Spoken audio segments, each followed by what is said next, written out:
Hello, welcome to Roger and Me, aka Roger Ebert and Me, a weekly movie review podcast inspired by but completely unaffiliated with Siskel and Ebert and any of its participants. We aim to bring you every new theatrical and streaming release each week. This week, we have 8 movies.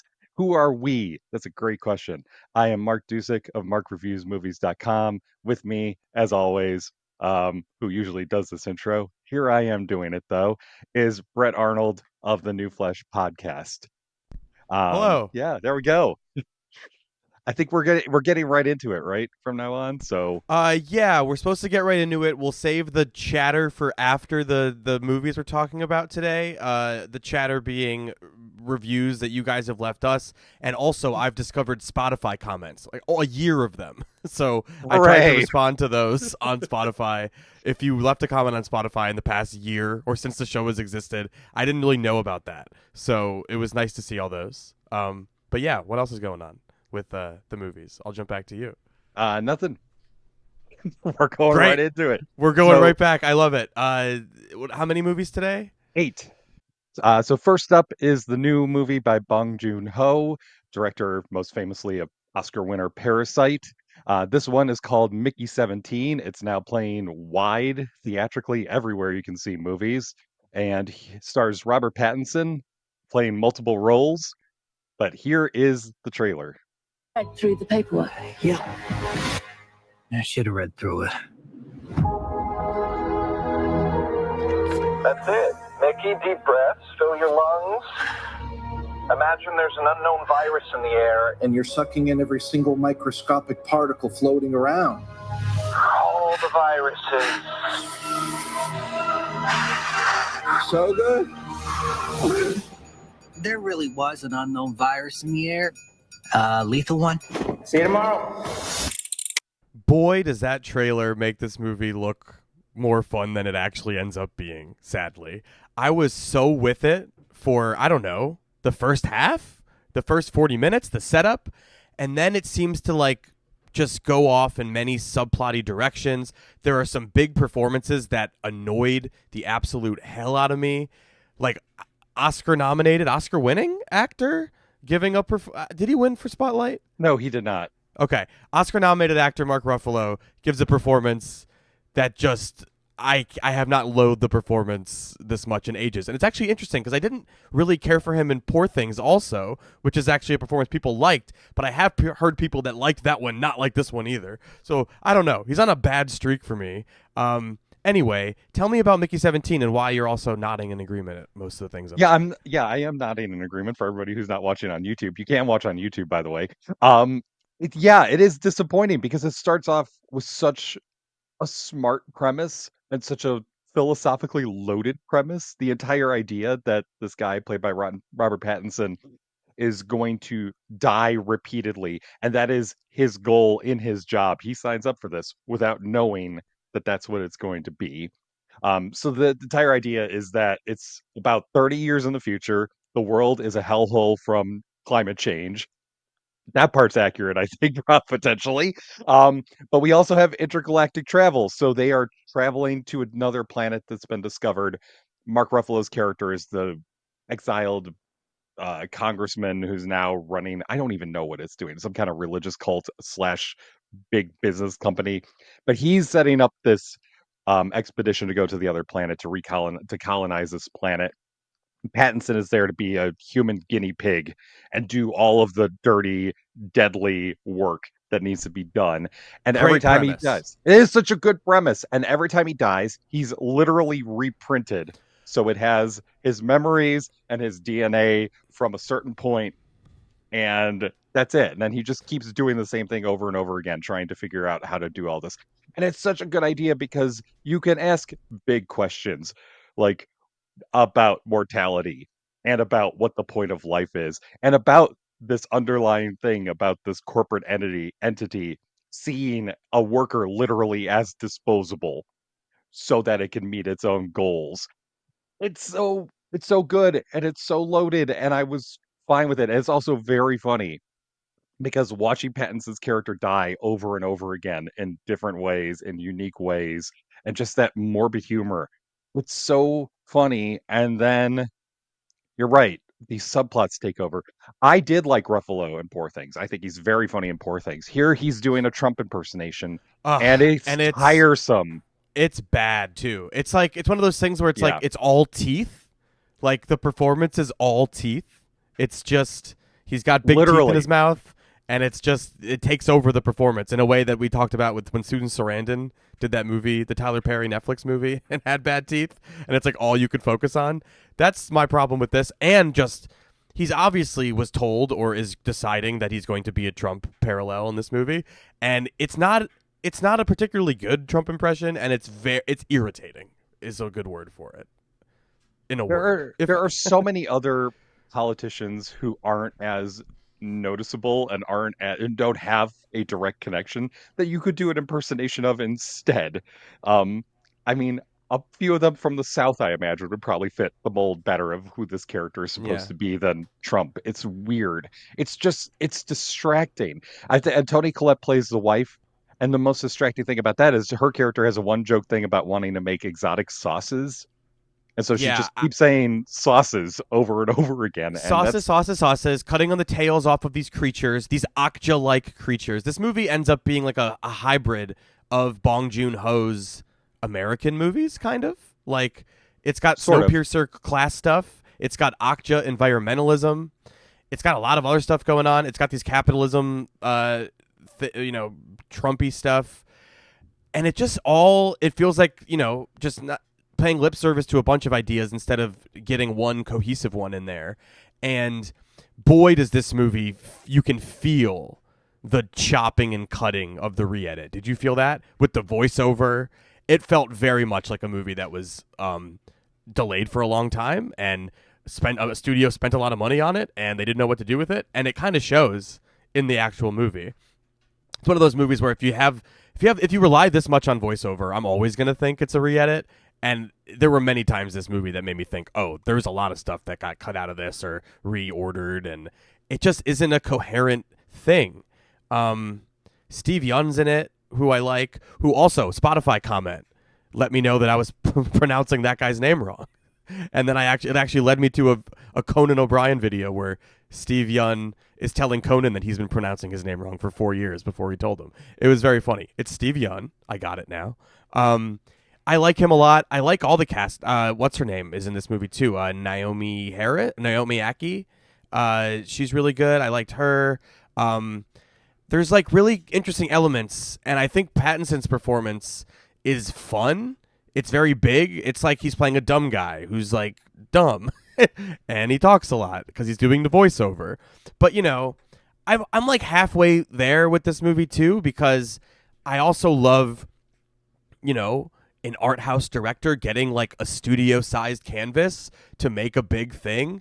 And I think it has interesting stuff in it, but it just feels like something got lost along the way here. And it's too busy with ideas and it doesn't focus on the ones I'm interested in, honestly. And the idea that you said he's printed, I think is so important that he's reprinted every time because that's the funniest running gag in the movie to me is like the way his body prints like an actual printer. You know how when your paper comes out of a printer, like it goes back in for a minute? It goes like, and then it comes back out. His body does that every time. And it's very funny. And it's just like a fun little grace note detail of like the world of the movie that I enjoyed.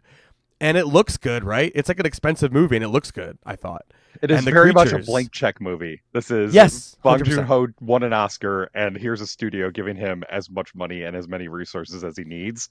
And So you that's want to inherently support that, right? yes. Like Oh you and yeah. I. Oh yeah, Yeah. definitely. I definitely do Yeah. because even though I'm iffy, I'm big time iffy on Bong's big swing movies like Snowpiercer and Okja and even The Host. I need to rewatch The Host because I saw that a long time ago and I was even with that I'm like, it's okay.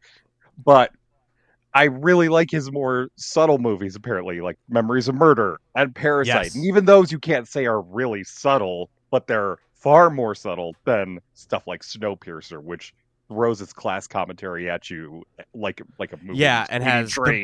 the big Tilda performance, and like yes. Akja has the big Jake performance, which I Yes. actually enjoyed. Jake Gyllenhaal going crazy like that was delightful to see. For some reason, Mark Ruffalo and Toni Collette, two actors I ostensibly like, especially Toni Collette, they do nothing for me in this movie. It feels stale, right?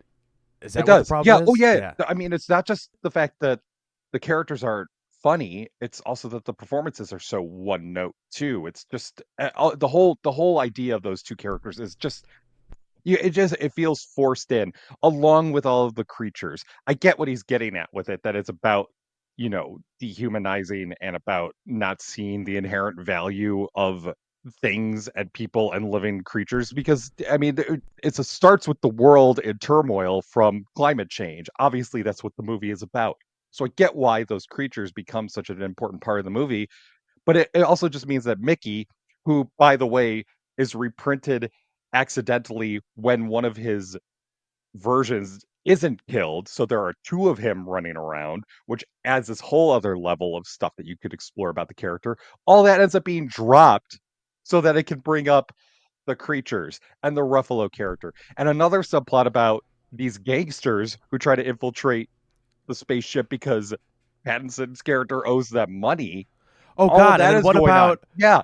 And then it ends with like, doesn't it also have a whole thread at the end that I was like, where'd this come from? Where it's like, feeling guilty about how you don't deserve to live, and like how that's part of it too. Like that didn't feel like it was explored at all until that Well, one moment towards the end. I'm like, oh okay. if for example the movie had actually explored the ideas it sets up, maybe Yes. that would have fit in, but it That doesn't. that also jives with my theory. That's pretty obvious that it was re-edited and recut and re-voice overed, because it has an ending that would have resonated if it had the other stuff that was probably axed in it or something. So yeah, it just feels like a big swing and not quite a miss. Like I'm not ready to say it's a miss. I think it's like it's halfway there for me, but it really loses me in the back half. Even though I thought those creatures were cool looking and interesting, it's just like, oh, I don't need the whole movie to become about them at this point. Yeah, it just loses me. But man, I really was into the first half of it, and I think it's a really interesting setup, and I'm happy that it exists and it got made, and I hope it makes enough money that Bong Joon-ho gets to make more stuff at this budget level. But I didn't particularly. I wanted to like it way more than I did. It's a 2.5 star movie for me. 2.5 out of 4 stars for Mickey 17. For me, Brett. Mark, what do you think? I'm giving it 2 stars. I was very disappointed in the way that it all kind of collapses in on itself by introducing these other ideas and these other characters and this entire other plot compared to everything that goes on from the beginning. It's such a disappointment. Yeah, so 2 stars out of 4 for me. Wow, what a bummer. Next up, we have In the Lost Lands, a new film from Paul W.S. Anderson, not Paul Thomas Anderson.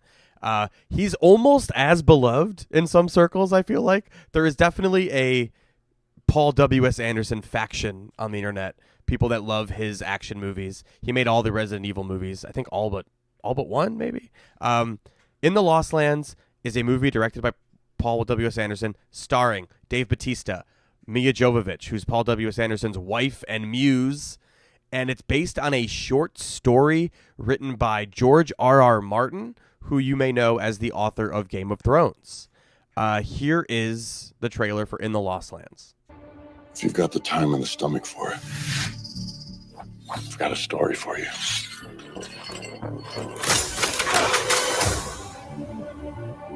The world you know is gone, consumed by the flames of a great war long ago. All that's left now are the Lost Lands. I'm looking for a guide. Someone who knows the Lost Lands. Why you want to leave the city? I'm looking for a great treasure. Immense power. Friends of yours? I don't have many friends. Me neither. Yes, Dave Bautista has a gun that shoots snakes in this movie, in addition to bullets, I believe. This movie is batshit crazy, and I kind of loved it. I had a great time with this movie that definitely has a look that it took some getting used to. Did you know, Mark, that they used the Unreal video game engine to create the backgrounds of this movie? I did not. I was unaware of that. Doesn't that explain a lot though? Like I assume it's Unreal 5. I would have. Yeah, I'm not sure what. I would imagine it's the most It's recent the most one. recent one.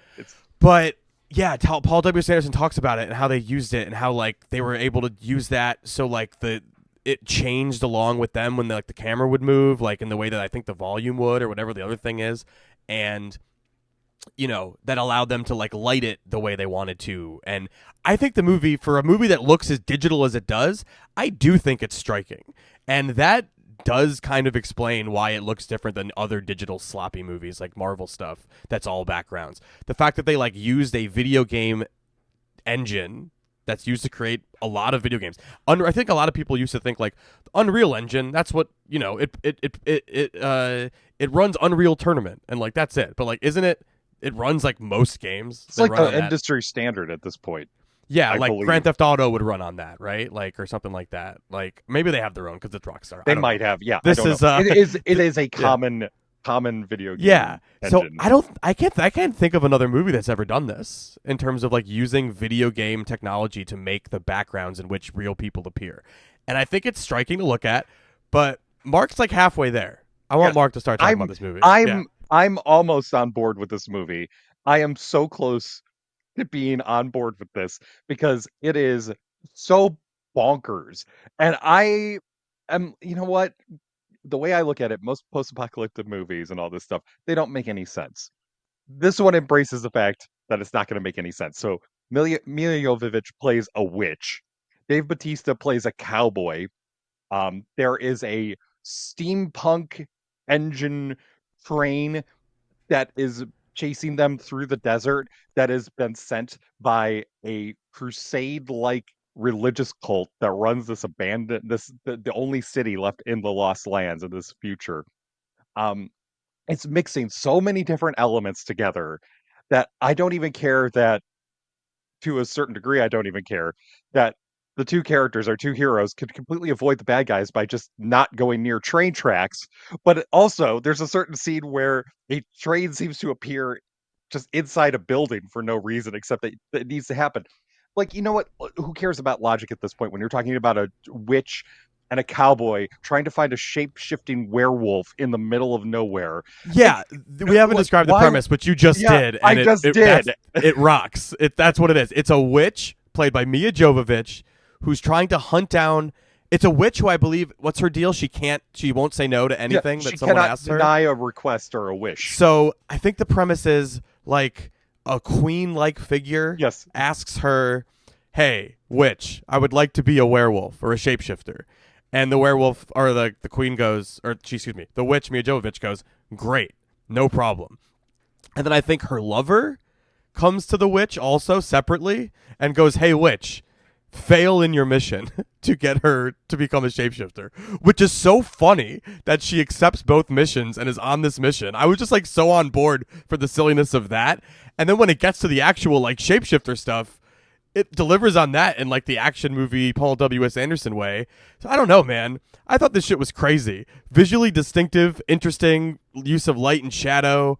The action was I love the way Paul W.S. Anderson shoots action. He looks better than any modern blockbuster does. You definitely feel the George R.R. Martin of it all with like the palace intrigue and the incontinent old leader and his ambitious shapeshifter of a wife.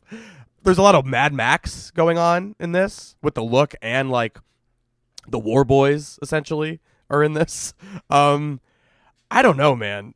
I had a great am I crazy? Am I crazy for having a great time with this? Or? I don't think so. Because I've had a couple of people tell me they also enjoyed it to a very, very large degree, which is surprising. Yeah, I might actually go up on it when I watch it again. Like I'm like hedging with my 3 out of 4. That's also a 3 out of 5 review.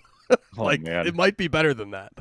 I get it. I do get it. Trust me, I do get it. But there comes a certain point where you do realize that watching it, Brett, that there are like no characters here.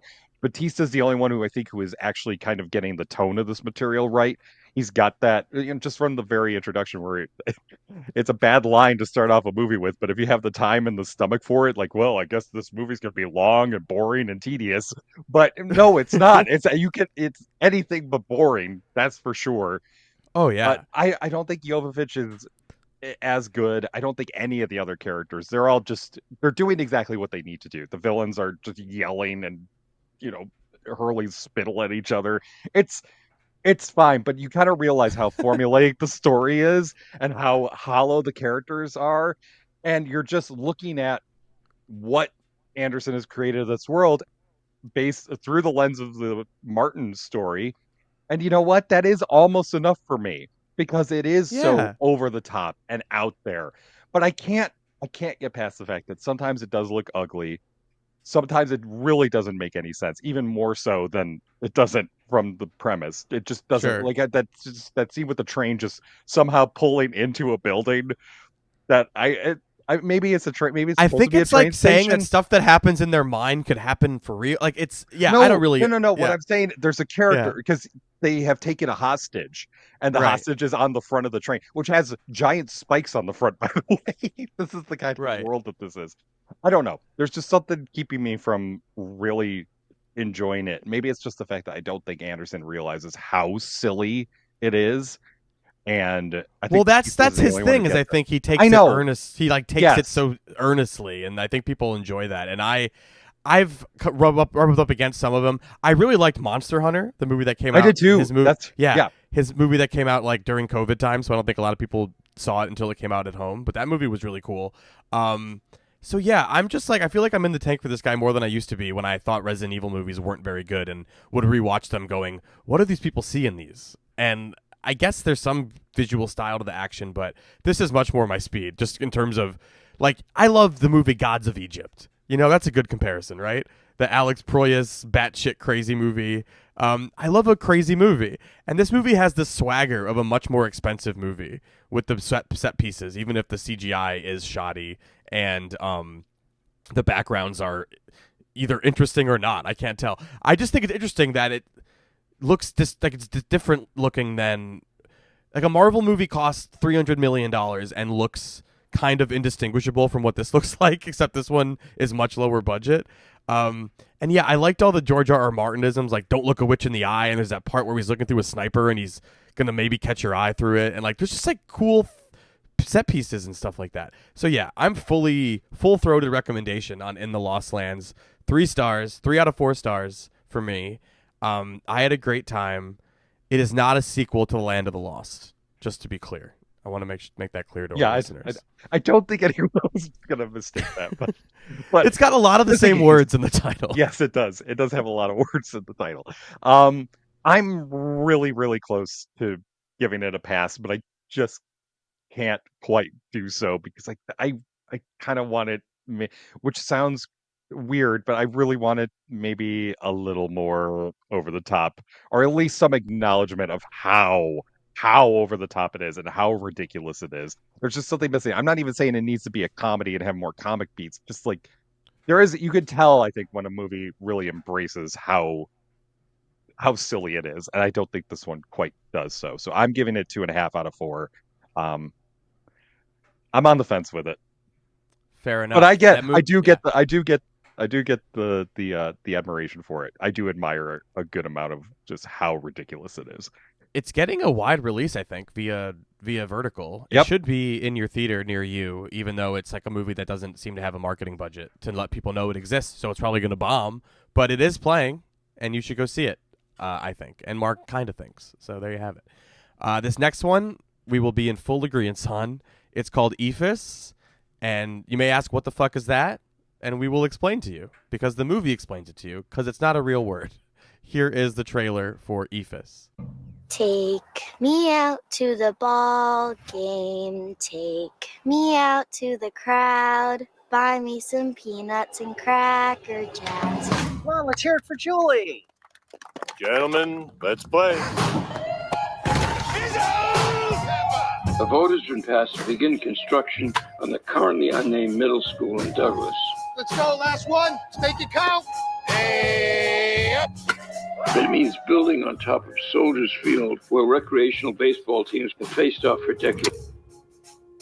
Here's just one big backyard. Mark, did you know? I thought this movie invented the term Eephus, but I just Googled it and it led me to MLB.com's glossary, where it is an actual term in baseball. It is, and if you go to the Wikipedia article, you can see a photo where it's kind of, I think it's showing the arc, the trajectory of the pitch.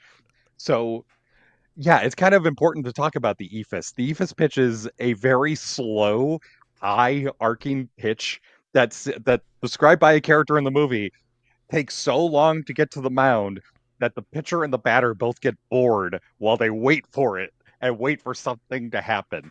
And another character listening to it says, "Hey, that sounds a lot like baseball." And my mind went to, "Hey, that sounds a lot like life." And Yeah. baseball, I don't I am I'm hit or miss. Pun, I guess, kind of intended, Sure. on baseball as a sport. But man, do I really like a baseball movie when it gets to a really good metaphor. This one has such a really great metaphor at the core of it of what baseball represents, which is basically just the course of life and how everything just is sort of you're waiting around for something to happen, and the whole time you're waiting for something to happen, everything has already It's happened and the happening. game is Right. over. It's such a Life great was what metaphor. happens when you're busy making plans or whatever. Yes, Like that it reminds exactly. me of that. And so the whole film kind of reflects that attitude in terms of the tone and in terms of the actual structure of the story, which is just watching a baseball game between these two recreational teams in this field in New England playing the last game that's ever going to be played on this field. You watch it the whole day as they're playing the games, and you get to meet all the characters, and you get to see just how much this field means to them, and how much just playing around and hanging out with each other means to them, and that feeling that it's all about to go away. Even if you don't like baseball, I think people will like this movie because it is about real people and it's about a real situation, and you believe every single moment of what's happening on that field in regards to the game itself and in regards to these characters. It is so funny and so earnest and so heartfelt and so I think it has so much to say just about so much more than just baseball. And it does so with such ease and with such joy. I it's such a good movie. I mean, it makes me think about how I go back home and like the places the playground I used to play on is gone. It's a fucking mall or it's a Starbucks. And it's like does that like what does that happen? Are the memories still there? Or are they just in my mind now? It's a movie that you're right. It's so deeply profound, sneakily, even though it's a movie about you're watching guys play baseball, but it's about how the baseball field's going away, and it's the only field in town, and if they want to keep playing, they'll have to go two towns over, and they don't want to go play two towns over with that shitty team. So it's like the end of an era for these guys. It's like an elegy. This movie. It's like the end of something, and yeah, I get the metaphor about baseball as life, and it just gets at the pervasiveness. The metaphor just works so well too, about like how baseball has persisted forever or since hundreds of years now, and like it's still here, and like I feel like there's always talk about the game. They need to change the pace of the game because people aren't coming anymore. Blah blah. But the game is still there, and there's still hundreds of games a year, and it's just like this thing. And I don't know, man. It's just this, yeah, it's this deep. I'm not describing it very well, but it's this deeply poignant and moving film that as you're watching it, it doesn't really hit you until like later, I feel like, where it's like, oh, wow, that was like deeply moving. Just watching these guys play baseball for the last time. The guys who like seem to like not like each other maybe, but they do. It's like like friendships often are. The camaraderie between these guys, the bad third base coaching costing the game. I love that it gets at all these facets of baseball like that. The guy doing the scorecard who ends up doing the umping by the end of Oh, the that guy movie. is so good. Oh, he's so good. He's so good. Cliff Blake plays Franny, who's like this. Yeah. He's just this mainstay of this field. Who every time a game is there, he shows up with the scorecard and he keeps score for the guys as they play. And then, yeah, he does end up having to be an umpire. And that fantastic moment. He's up in the press box and the guy's like, "What do you want me to throw to get a strike here?" And he just goes, "I'm trying." Yeah. And that it just feels like the anthem for the whole movie. It's just like Yeah. all these guys are trying, and we're all just trying to get through all this stuff and figure it out as we go. There's Yeah. so much going on here, and it is hard to describe. And I really love movies that are hard to describe because Yeah. it's doing so much, but also doing so little. It just makes it all seem so effortless because you really are just watching a baseball game unfold. Oh yeah, That's it's it. It's a completely vibes based movie, Yeah. but the vibes are completely good. Like I'm thinking about the like sausage, pepperoni, cheese, pizza right here. Like it's so comforting, right? Like They start like taunting. They start taunting the guy as he's hitting. There's a food truck that sits there and just is, like has a speaker saying things, and like it just even that aesthetic, all of it. And It one just, of the like, guys, makes this one of the guys is on a diet, and Yeah. so the defensive team in the outfield starts just Yeah, throwing they all start these pretty pizza ingredients at him. I can't fucking bat with the hoagie opera over there. Yeah, it's so great. There are so many great lines. Nothing more beautiful than the sun setting on a fat man stealing second base. I think it's interesting that you and I both loved this and didn't connect with Christmas Eve at Miller's Point, a movie that's made by the guy who directed this was the cinematographer on that movie. And a lot of people compared the two and said like they are very similar sensibility, which I do see.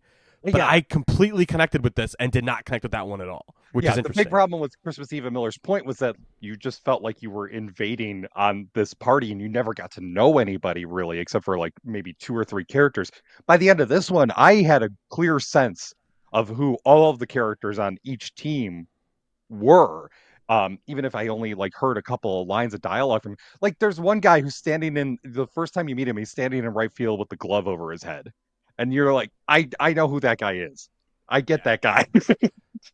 I can argue that when I was a kid, I was that guy. I was that guy. I was that guy also. Yeah, 100%. I was in the outfield not because it was a good place to be, but because nothing ever happened there. And because exactly. Yeah. If it did, it was bad for me probably if things did happen there. But yeah, it's one of those things where it's like, people are so romantic about baseball. It's like this is a movie that makes you go like, good, of course. How could you not be? Like, I completely understand. Yeah, I think you don't have to be a baseball lover to love this, but I think all baseball lovers will love it. And I think if you're not a baseball lover, it might make you reconsider the sport in a new way, just from like thinking about it as like a cultural touchstone in people's lives or something. I don't know. It's a very, very good movie. I don't know what's keeping me from the full 4, but it's a 3.5 out of 4 for me on Eephus. Yeah, it is a strong 3.5 out of 4 for me as well. For Eephus, I've already seen it twice, so I'm definitely on board. I'm eager to watch it again this weekend. It reminds me, this isn't going to mean much to. It reminded me of the same vibe of Bloody Nose, Empty Pockets, which is one of my favorite films of like the last 5 years, and it's also that might seem like that's high praise. It is high praise, and it's deserved. Have you ever seen Goodbye Dragging In? The Thai film? No, Mark. Oh, I'm gonna have to see it. Mark, this is one of the out of all the movies I've recommended to you on this podcast, I think this is the one that you need to watch most imminently. Okay. It is a movie about the last day of a movie theater before. Okay. It's them showing them. I think it's like a Hong Kong fighting movie. Okay, and that's what Dragon In is. I see it came out in 2003, so that's probably how I missed it. That was early days when I wouldn't have been able to access like a lot of art house stuff. Right? Yeah. Goodbye Dragon In is a great movie, and I'm pretty sure I heard someone say at the Eephus Q&A at the New York Film Festival he referenced that movie, and it's absolutely what I was already thinking of when I was watching this. So yeah, it's kind of a beautiful movie, and we haven't even mentioned it has a fun vocal cameo in documentary filmmaker Frederick Weissman. Yeah, that was the voice you heard right at the top of the trailer talking about the school being built. And like it's like a Boston thing because he's from Boston, I think too. But like also it kind of fits with like what his movies are all just like observational slices of life. So it's really fitting that he is involved. I thought it was a great touch among many. All right, let's talk about On Becoming a Guinea Fowl. This is an A24 movie. It's from another country. Mark, do you know what country offhand that this movie is from? Zambia. It's a Zambian film. That's what I thought. It's a Zambian film. Can't say I've ever seen one before, actually, maybe. And there's no one you've heard of in this movie, so I will just continue. Here's the trailer for On Becoming a Guinea Fowl, which played festivals last year.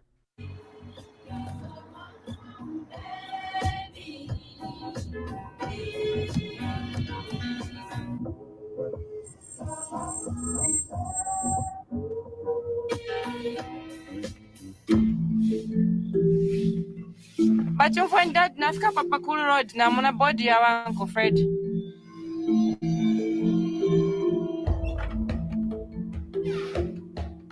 Bafuna pamenso kali moneka ngomuntu wamwene ekitumbe mwe. Namumenso fena mumafe. No one will ever replace you. No one will ever replace you. Our father figure. You will be greatly missed.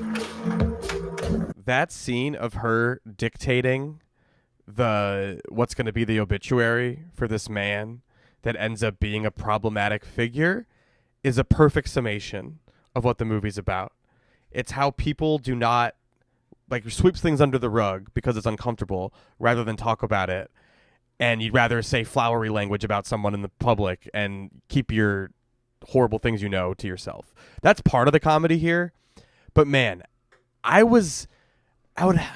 you like this more than me, but I will say I was a little disappointed, if only because the opening 20 minutes is so distinctive and interesting, and I feel like it just veers off into less surreal direction than it starts with or something. I just thought it was such a strange, surreal opening with the movie opens with a woman driving down the street, and she sees a dead body on the ground, and it ends up being her uncle. So it's like she ends up calling her family to come check it out and calling the police, and her drunk cousin is there. It's like this really crazy, surreal scene that's very funny and keeps building.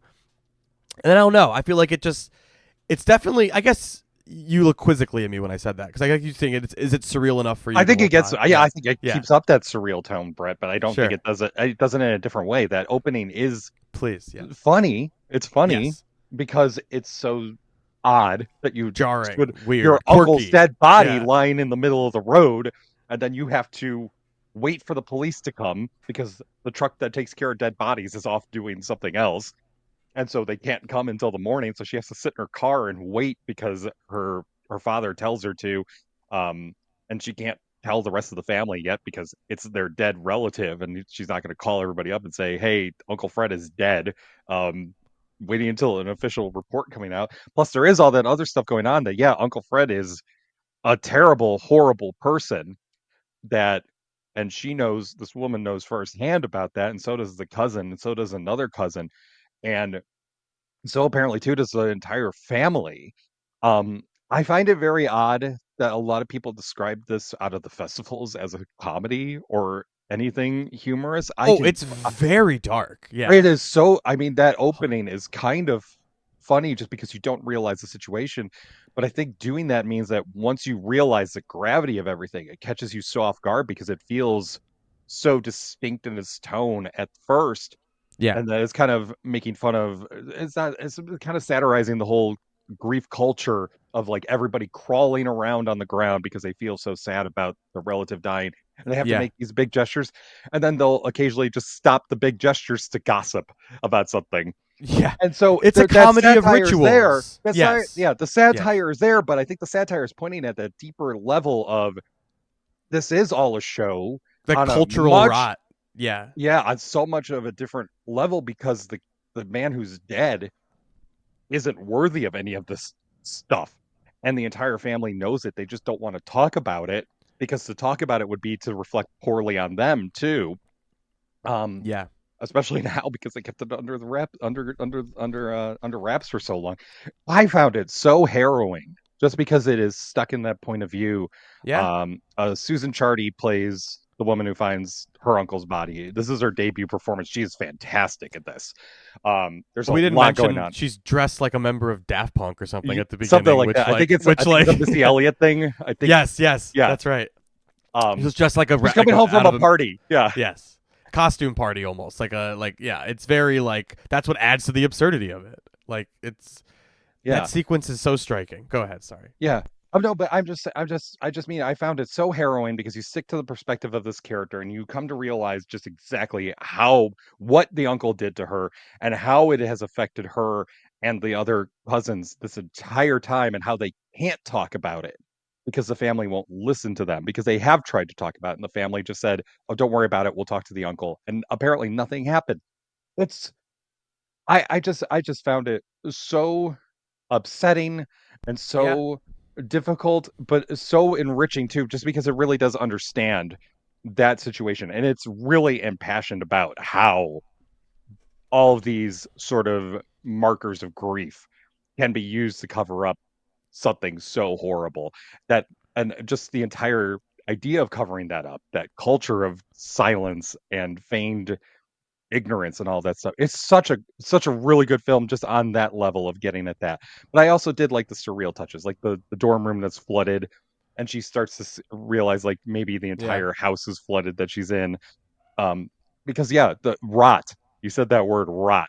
It's Yeah. there is this rot within this family, and no one wants to address it. Yeah, and even the part where like the other girl who's maybe involved or was involved in something with this uncle is like, he's dead now, so it's whatever. We Yeah. don't have to talk about it. And it's Yeah. like, well, no, that's the whole point. Like everyone, like, yeah, there's just a lot of like the generational divide between these people in this culture. Yeah, it's very.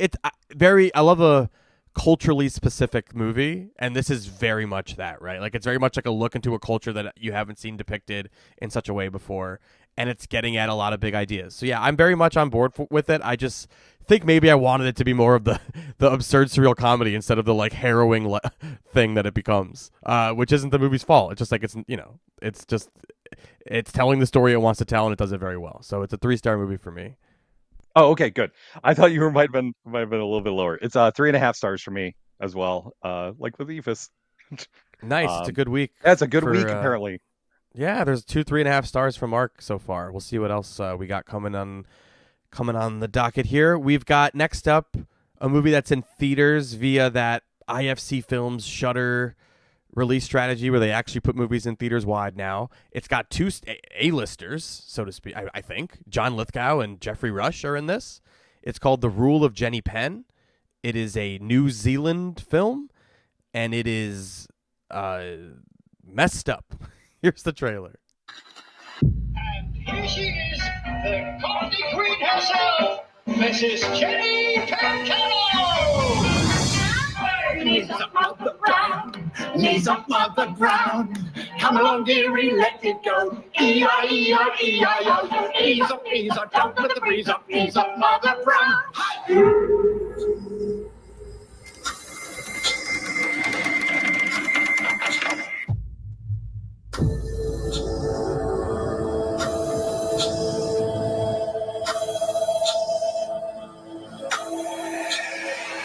I think the premise of this movie is ripe for a great horror movie about what do you call it? Nursing homes. Wherever you put the elderly, those places, and how those places are awful and rampant with abuse and stuff like that, and these people are mistreated all the time and stuff like that. But this movie is like half interested in that idea, but mostly just wants to like you to wallow in watching John Lithgow be crazy and do crazy shit and do gross shit to people. You're just watching elderly people be abused essentially, and like in service of really nothing. Like there's not really a good story here. I don't even know what the story is, frankly. Do you? I was confused about why they made Jeffrey Rush be this judge at make it important. Like the movie opens with him as a judge losing his like ability. He's old and he's a judge and he's losing it on the stand. So like he's got to go to a nursing home now. And like the part of him being a judge felt important and like it should have mattered more in the movie, and it just completely gets lost. There's a lot of that in this. Everything that I feel like it's trying to do gets lost in service of John Lithgow doing a crazy New Zealand accent and being evil and like making people eat shit or whatever he does in this movie. So yeah, I think it would make a great double feature with that movie, The Front Room with Brandy that we talked about last year, which is a derogatory thing to say. What did you think? Yeah, it's weird how both of those movies are very much in the same vein of what they're trying to do, and they also are somewhat saved by the fact that the villainous performance is so committed that you kind of start to think maybe this is sort of good, or at least maybe it has a sense of humor about itself. I mean, Lithgow he's going for it here, and I think he's good, but I also think he is a distraction. I think maybe the part of the reason why Rush character, who is supposed to be the perspective of the entire movie, feels almost like an afterthought in terms of what he's done and what he's going through. I don't think they ever really specify what has happened to him. I think you're supposed to take that he had a minor stroke and that that's affecting his cognitive abilities and his physical abilities. And then, later on, I think it becomes a little clearer because something else happens. But Lithgow and that character take over, even if he is not front and center in the movie, just because the character is so over the top evil and Lithgow puts everything into it. I think that maybe that's a miscalculation on the part of the movie, because it really does just become about how is this man torturing the other residents of this facility and what he's doing to them, and that weird thing that he does have the puppet, like it's a baby doll with the eyes taken out, and he Also talks in its completely voice. irrelevant. Yeah. I don't. It's another thing. Like I didn't get that, except that he apparently likes vaudeville a lot. I was missing so much of this movie, and it's not because I wasn't paying attention. It's just because the movie is so sort of indirect about giving you information about the characters, and then by the time the big conflict and everything arises, it still has forgotten to tell you that, and you're just supposed to intuit what's going on. Like there's a scene of him going past all the photos, and he sees Lithgow, older and still at the facility. I think he worked there, and so yeah, there's just a lot going on, and it doesn't make a lot of sense. And part of it is intentional because Rush's character is out of it, but a lot of it is just not good storytelling. Yeah, it's bad storytelling for sure. And like you can tell that they're trying to be like, ooh, Jeffrey Rush is losing it, but it doesn't factor into what the other stuff. It doesn't. You're right. It doesn't. It should. If the movie were competent, it would. And it's got all the elder abuse and the gaslighting and the staff not believing. There's some catheter abuse that's hard to watch. Oh, it's God, just yeah. like unpleasant. It's like a thoroughly unpleasant movie, which is fine. I love plenty of movies that I would never want to watch again because they make me feel bad. But this one is just bad. It's just like poorly done. I love seeing John Lithgow in a horror movie. It's like, has he been in one since Raising Cain? I was going to say that's the last one I could think of. Yeah, well, he was on Dexter, the TV show, but that doesn't count. TV is not real, but he is the best serial killer on Dexter. Yeah, so like scary Lithgow performance, but in service of what? A movie that doesn't know what the fuck it's doing at all. It's like elder abuse. That's all. It's just you're watching elder abuse. So if you think that sounds fun, go ahead, but it's pretty rough. I did not like it. 2 stars for The Rule of Jenny Penn from me, Brett. Myself, Mark, I'm giving it 2 stars as well. Primarily just because of that Lithgow performance, and because same. I don't know what else. It's very unsettling. I think maybe it's trying to approach some big ideas about how society treats, older people and everything, but I don't. It's so distracted by everything else, it doesn't get at it. Absolutely. All right. Next up, we've got a new film from Adam Egoyan, one of a great art house filmmaker that's been making movies since at least the early 90s, maybe the late 80s. What are his famous? The Sweet Hereafter is probably his most famous movie. Exotica is great. It's a Criterion release. His most famous movie would be Chloe, with Amanda Seyfried also in that one, and Julianne Yes, Moore. I remember working in Evanston movie theater when that was playing. I don't think he's made a movie in a while, and he's back with 7 Veils. Which, did you also realize this, Mark? You kind of realize it while watching the movie, but that he directed that opera Salome for the Canadian whatever production that is in the movie, and that he just made this movie while directing that play at the same time. It kind of shows. And it's interesting. Here's a trailer for 7 Veils, starring Amanda Seyfried, directed by Adam Egoyan. Here's a trailer. Asked to make this personal, so I will. Something terrible may happen. This is for you, Charles. The person who wanted me here. I can feel you beside me as I watch. The way your fingers ran over my skin. The electric shock of your touch. How do I bring you back? Bring what we had back. It is thy mouth that I desire. I'm trying to fulfill the original concept. Yeah, but it's your show now. You're not the same person that you were, and he's not the same person that he was. Charles is dead. So he's definitely not the same person. All right, Mark, tell me about Seven Veils.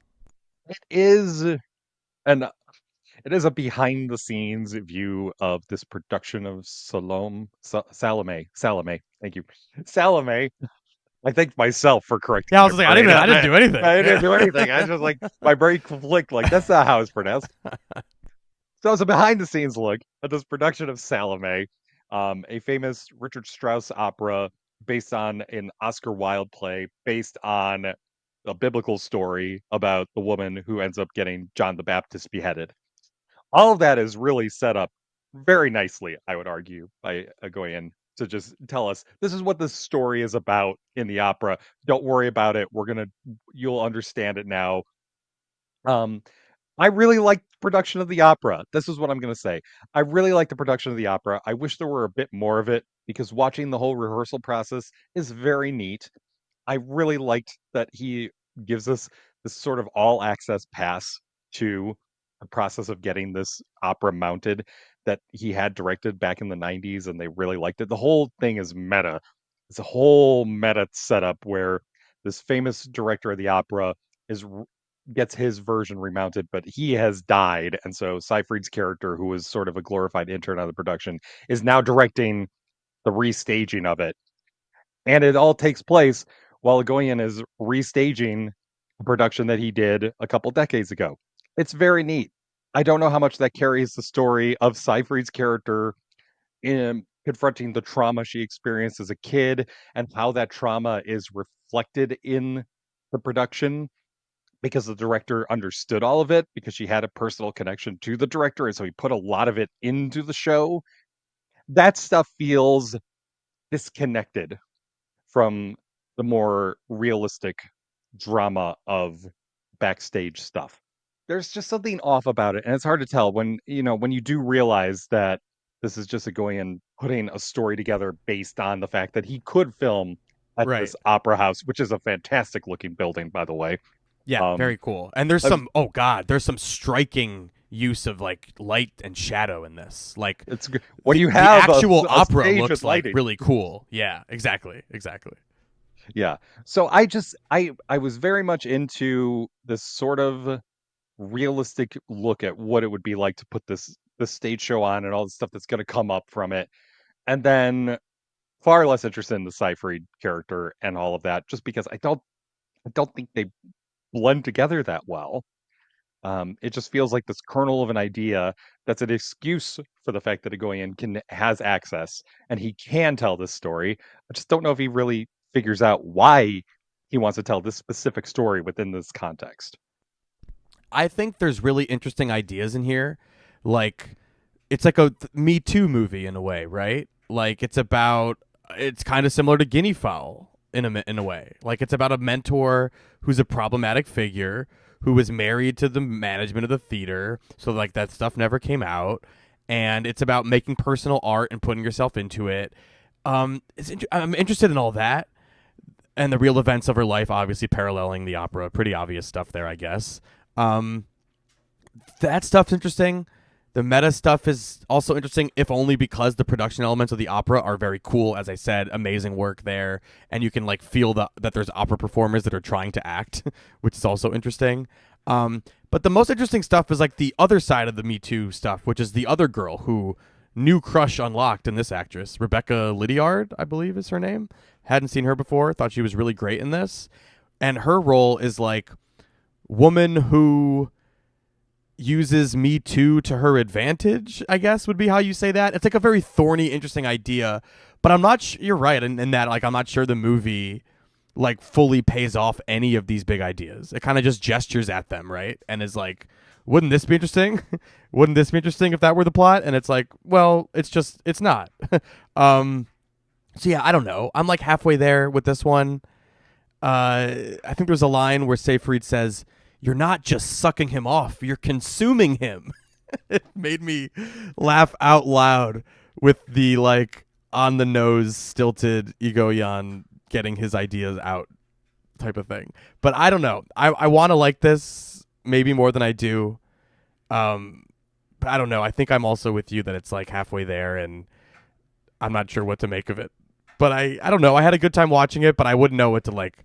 It's kind of a hard to recommend type of thing. I would recommend watching any of the other Adam Goyans that we mentioned if you haven't seen them. Exotica, Sweet Hereafter, The Adjuster. I love The Adjuster. That's a great movie. Check him out. He's got a ton more too. I just don't remember if I like them. I remember I saw Adoration in Evanston when I was working there, and I don't remember it at all. He's made a lot of movies. Anyway, this one is 2.5 stars for me. Yeah, I'm giving it 2.5 stars too. I really appreciated and admired what he's trying to do here, but it just, and I wanted to like it a lot more than I did too, but I couldn't bring myself to do so. So that's where we're at. That's where we're at. And, you got to hand it to multitasking king, Adam Goyan, because he staged an opera and also a kind of good movie. I know. It feels like the movie definitely was a second thought. Yes. Yeah, it does. And with that in mind, you might enjoy it. But, don't expect, some huge revelatory, he's back type of movie for him. But I hope he comes back and directs something that's Exotica level great. You guys got to watch Exotica. Oh, my God. That movie's so good. Mia Kirshner, Everybody Knows on the soundtrack over and over. It's such a memorable movie. It stuck in my head. Elias Codius, fantastic stuff. Anyway, Night of the Zoopocalypse is next up. It is a Canadian animated film based on an idea by Clive Barker, executive produced by Clive Barker, and it's a gateway horror movie for kids is how I would describe it. Here's the trailer.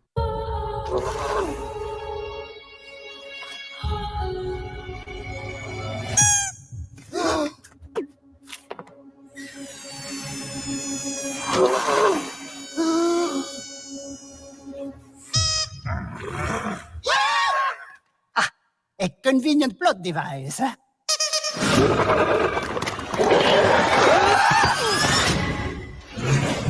What's going on out there? Monsters have overrun the zoo. What? We're in a... What is it?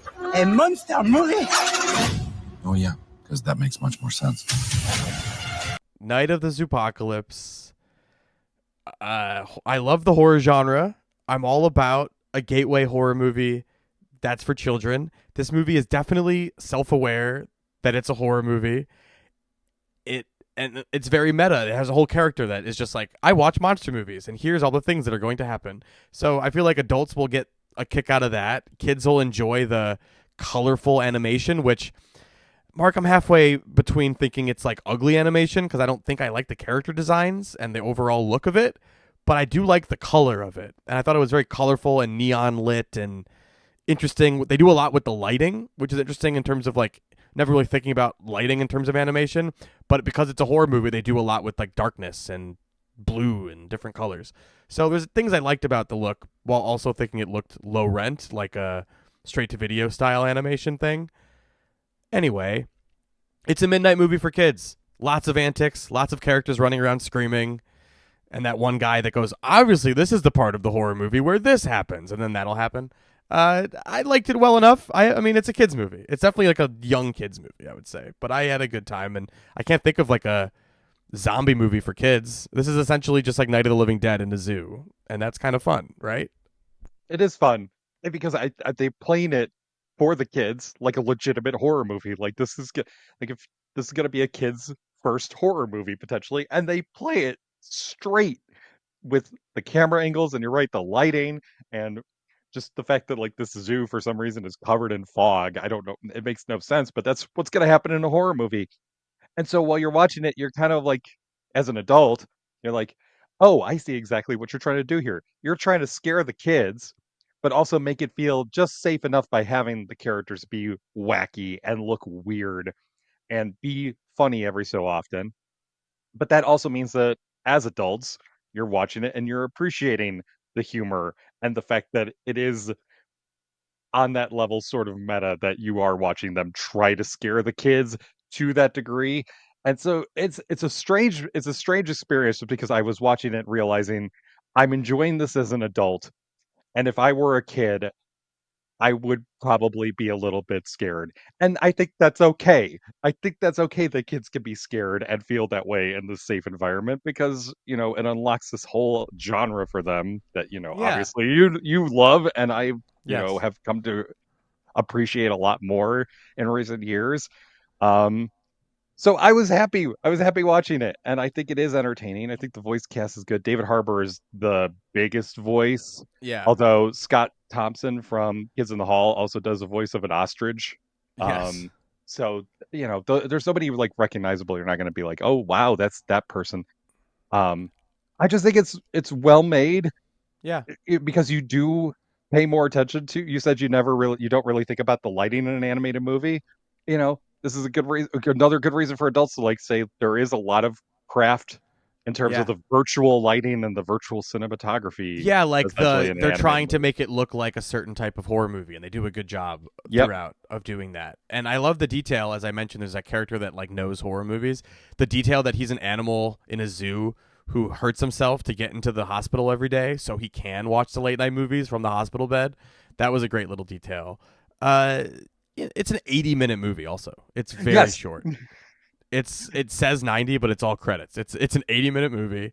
It has, typical family movie messaging about like different species banding together to fight a common enemy. Just because someone's not your species doesn't mean you can't help them. They're not a part of your pack. That's okay. So, it's cute. It's a totally fine movie. I don't want to like overhype it with my 3-star review, but it's a 3-star review noting that it's a kid's movie and that it's not for everyone, but it's cute and fun. And if you have kids, you can do worse. I liked it. Yeah, I think you can appreciate it. It's trying to do something interesting, which is take two very different segments of the audience and make a movie that will work for both of them. And I think it accomplishes that. So I'm also giving Night of the Zoopocalypse 3 stars as well. All right, we've got one more based on a book that I actually read. This doesn't happen very often. Chaos, The Manson Murders, a documentary by probably the most famous documentarian alive, Errol Morris, based on a crazy book that I always recommend to people. But we'll talk about it in a second. There's a specific reason why it probably shouldn't be a documentary, and we'll talk about it. Here's the trailer. True stories out there. An 8.5-month pregnant, beautiful woman getting stabbed to death. Manson was able to gain control of his followers. He could get them to go out and kill on command without remorse. How did he learn how to brainwash those kids and turn them into monsters? These people were on LSD. Manson was preaching all the time. Race wars, murder was okay. When a story did start to emerge, it was managed very carefully. It was managed and manipulated. So, this book is interesting because the author, straight up, from page 1 and throughout the book, is like, I am not endorsing any of these theories that I'm putting in this book. I do not think definitively that this is what happened. I'm just collecting evidence and showing you crazy shit. It's arguably, it's like one step away from like tinfoil hat conspiracy shit. And that's why I feel like it's maybe irresponsible to make it into a documentary. But I think Errol Morris is obviously, if you're going to make a documentary, you get Errol Morris. And I think because they got him, the movie does end up being compelling and interesting enough to justify its existence. And it also acknowledges we're not endorsing these theories. We're just kind of putting them out there. There are questions, and it's like, God, you start asking questions, you sound like a tinfoil hat conspiracist nut. So it's really a tough line to walk. So I think this movie does have merit in asking, like, how did the book's premise is, how did Charles Manson come to brainwash all those people into doing murders for him? Like, it seems so far-fetched that we can't understand how a person that would happen. And it happens to coincide with like government testing of mind control and MK Ultra and all these things that we do know about a little. But like the specifics of it, like it was actually where Manson was at the Hyde-Ashbury that these things were happening. And like all these very crazy things that imply like, how did this happen? Charles Manson should have been in jail, but he kept getting out of jail. Someone kept him out of jail repeatedly. And he did mind control people. Is there implications for the U.S. government? Was he a U.S. government person that was in this experiment and they're hiding all of this, you sound like a fucking insane person talking about this book and movie. It's inherent to the premise. And I think Errol Morris does a good job of sifting through all of that, making it known that he's just there's a guy out there just asking questions and posing all these theories, and also getting at why we're so obsessed with Manson for 50 years because of like the mind control part of it and like how it's like this unknowable thing. I don't know. I found it compelling because I find this stuff compelling like everybody does. We're all true crime fanatics, I feel like, who are interested in this murder, no matter if we want to admit it or not. And I found it compelling enough, even though it definitely is like a slice of what's in the book. The book is a much deeper dive on all these crazy theories that the movie would probably be irresponsible to get into without the context. So what did you think?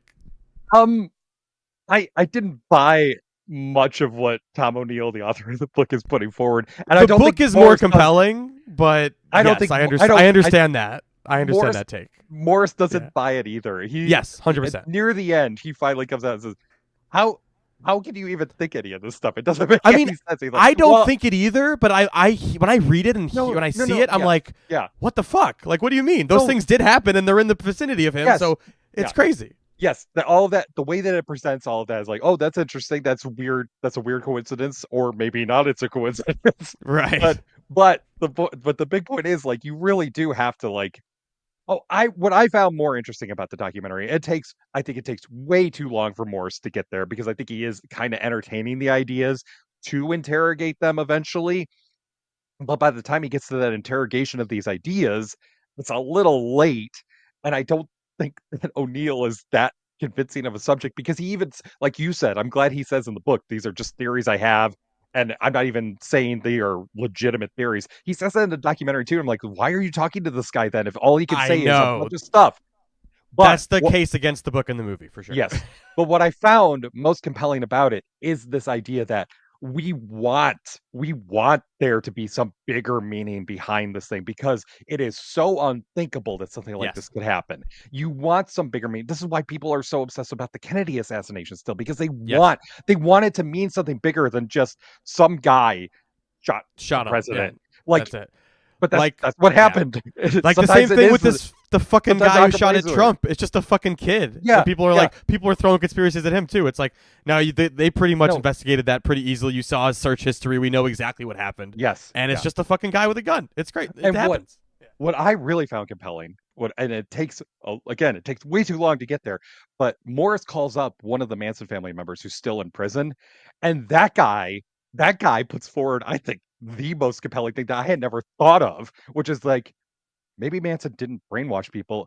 Maybe we were all a bunch of criminals, and we were just thinking like criminals, trying to cover up all the bad stuff that we were doing and trying to keep doing all this other stuff and distract everybody because that's how a criminal will think. And I'm like, I never even thought of that. I just always accepted that Manson brainwashed these people. I'm like, maybe he didn't. Maybe they were just all part of this gang, basically. They were all down. Yeah, that I think is a really compelling and really frightening idea because we've been sold for decades that everybody was brainwashed and all this. And I'm starting to look at all this now and I'm thinking, oh, maybe it was even simpler than that. They were just on drugs. I mean, it's not. It's very simple. Like, it's quite simple if you think about it. Just like, what was the thing that the woman was quoted as saying? "Fuck me, feed me, and keep me high." That was like the theory of the women at Charlie Manson's house or the Beach Boys' house, Dennis Wilson's house, or whatever it was. Yeah. So like, it's very easy when you consider like he had these women that were on drugs who they were told to have sex with everybody. You know, there's like this control that is inherent in that drug use and stuff. That I think it's not discounted, but the movie just definitely like looks at other stuff rather than just be like, isn't it just this then? But is he really this like Svengali figure that can really brainwash people, or is he just a slightly charismatic guy who happens to know how to manipulate people who don't have a place in the world because he knows what that's the most confusing stuff to me, Mark, is he was arrested for things that he should have stayed in prison for, and somebody got him out every time. It's like multiple times where it's like he had a handler or something. It's like, that sounds crazy. but they also don't go into like detail about the stuff. The book, if I recall, the book gets a little more into that, and it's questionable. But again, all of it is answerable if the right person who knew the information was available. Like it's all just speculating. So I understand, but like I think, all that being said, this documentary is still worth watching as a whet your appetite if you're interested in this stuff, because the book is interesting.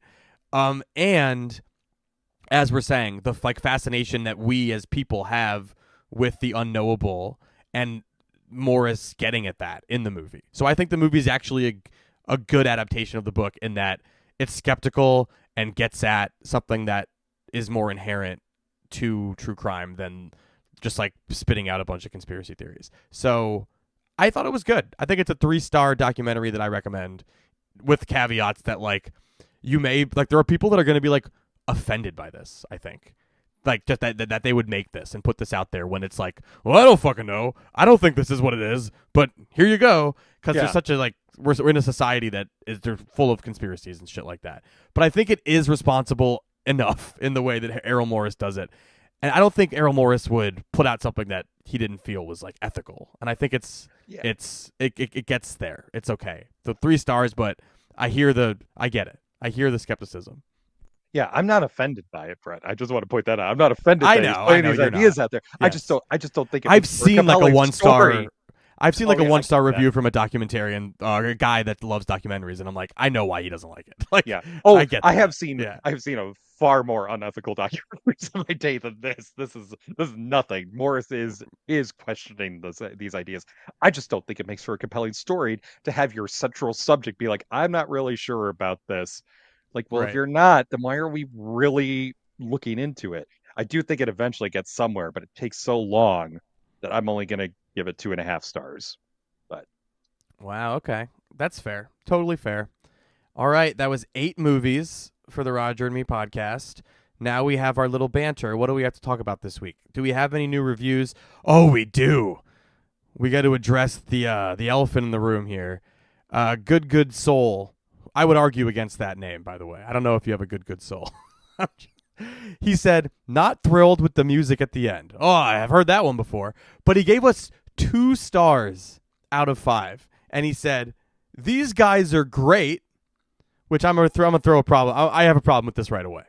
You can't give me a 2-star review and then say we're great. You have to go back and make that at least a 3-star review. Anyway, these guys are great. But honestly, I cannot stand the loud music at the end. It sort of ruins the whole show for me. Don't get me wrong. I love music, but just not at the end of a podcast like this. All right. Sorry. We have a lot of people who don't like the music. But you know what I've noticed, Mark, on Spotify? We have legions of people who say, keep the Alien Ant Farm song. I love it. There are several people that are saying that, and they were so sad when I took it away for a week, and they rejoiced so hard when I brought it back. So I don't know. I need to download Spotify, because apparently you can only see comments through the app. I don't even know how to see them on the public-facing thing. I see them on like a back end for podcaster thing that I will send to you. But yeah, I don't know if the commenter is worth reading. Let me pull that up. While I do, I will say there's another review on Apple Podcasts. But anyway, the guy with the music. For you today, sir, we're going to play the movie song, but it's going to be quieter. We found a solution that isn't as loud, and we'll see if you like it. Anyway, I think there's one more review on Apple Podcasts that we didn't get to. Guys on Film is the name of the review from Thistle Tat. Did I read this one already? Oh, no, I did. I did. Wait, did you? I don't remember. I did. I didn't read it until now, and I realized I did. But, yeah, I think that 2-star review is the only one we got this week, so we need you guys to come back hard with 5-star reviews this week. Checking on the comments on Spotify, anything worth mentioning. So happy Alien Ant Farm is back. Also enjoy the banter at the end of the episode. Thank you for the podcast. Thank you, Pocketeds. Someone said that Led Zeppelin documentary doesn't talk about John hitting a woman in her privates with a fish he just caught out of a hotel window. And then someone else replied to that comment saying, that's a whole separate doc on its own. So I guess there are public-facing comments. Thank you for these comments. This is a great one. Hey, lads. Listening to ye across the water in Ireland. Only discovered the podcast recently. Absolutely love it. Your obvious love for movies is contagious, and it's great how you give everything. He says ye, so I say it. You give everything a fair shot. Keep up the great work, and thanks so much. Paul Ruddle. Thank you, Paul. It's nice to know that we've made it to Ireland. Should we tour there? Should we do a live show in Ireland? I love Ireland. Let's love go. It. I've been there. I've never been. I've been there. It's amazing. So, yes. Well, Paul, would you host us? Do you have a couch? Do you run any sort of theater that we should hang out at and do like a live show? That'd be fun. Yeah, that would be perfect. There's also a week where there was you didn't answer or we didn't ask if you were doing anything. The usual question I ask you. Yeah, I think we're trying to move on past that. Well, I don't know. Someone said the absence of a now iconic answer in the opening of this episode should have come with the trigger warning. Startling. Mama Cheetah says, fantastic episode. Some movies I would never bother watching. I found out from you guys. Great work. Thanks. So it's just nice. We have 6 months of comments like that. Great show. I really like these guys. Substantial reviews, amusing, and a good guide of what to see. The opening theme is horrible with a hangover. All right. Good to know. Yes, with a hangover. I can imagine that. The 80s synth is not going to be... Yeah, a little loud. Yeah. We have someone talking about the Five Nights at Freddy's movie in the comment on that movie. Someone said they took my recommendation and watched Backcountry and liked it, and they said thanks. Sweet. Good movie. Yeah, there's a lot of stuff. So thank you guys so much for all your comments. Keep them coming. Keep the reviews coming on Apple Podcasts and Spotify. Is there any other conversation to have up here, or are you good? I don't think so. I think we're good. Love it. Next week we're gonna have, I don't know, at least 5, I would say, plus 5 plus, maybe 8. There's Novocaine starring Jack Quaid is the big movie, which I actually saw already. There's a new Netflix movie with Chris Pratt and Millie Bobby Brown that I think is a Russo Brothers production, so I'm gonna hate it. And there's a bunch of other little things. Oh, and another new Soderbergh, the second Soderbergh of 2025. He did Presence. The second Soderbergh, written by David Koepp, too. Yes, another Koepp Soderbergh collab. Black Bag, another one I've seen, and then a Hulu thing called Control Freak, and something on Max called Parenting that I have to the Parenting that I have to ask Mark about right now. Okay, here's a acoustic, slowed down version of Movies by Alien Ant Farm. Bye. You're welcome, 2-star guy.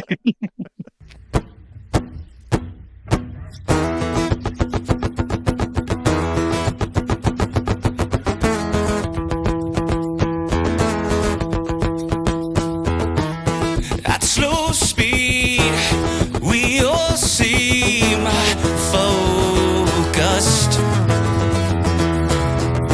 In motion, we seem wrong. In summer, we can taste the rain. I want you to be free. Don't worry about me. And just like the movies, we play out our last scene.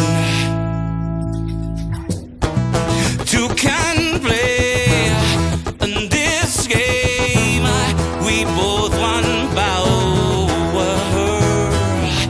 In winter, we can taste the pain.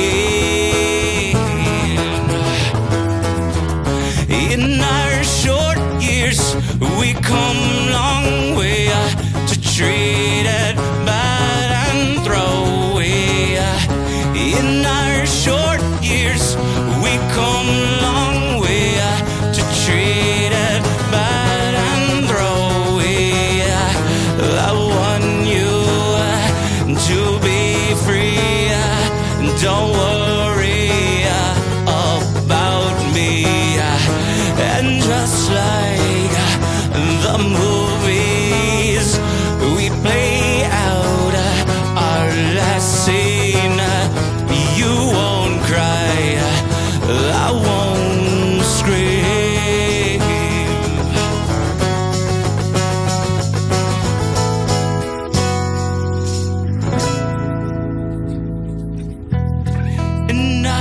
short years, we come long way to treat it bad and throw away.